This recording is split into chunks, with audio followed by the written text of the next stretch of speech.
क्यों मार रहे हो मुझे? तुम्हारे रोज के ये बहादुरी वाले स्टेटस देख कर मैं थक गया हूँ। किस एंगल से तुम बहादुर लगते हो? तुम्हारी मैं जान ले लूंगा। सिर्फ स्टेटस में बहादुरी के मैं चर्चे नहीं दिखाता, मैं वाकई में बहादुर हूँ। मेरी बहादुरी के चर्चे आप मेरे मोहल्ले में जाकर देखो, मेरी वहाँ पर दहशत है। अच्छा चलो, चल के देख लेते हैं तुम्हारी बहादुरी। चलो मेरे साथ।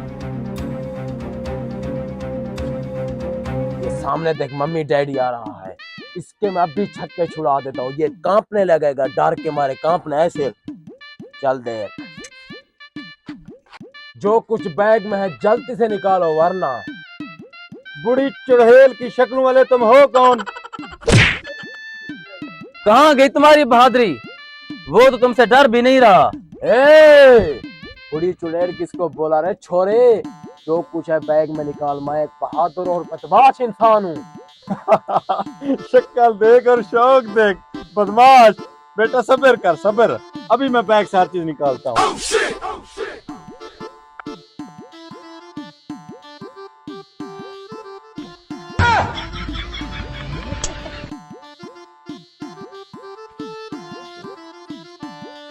यही है तुम्हारी बहादुरी?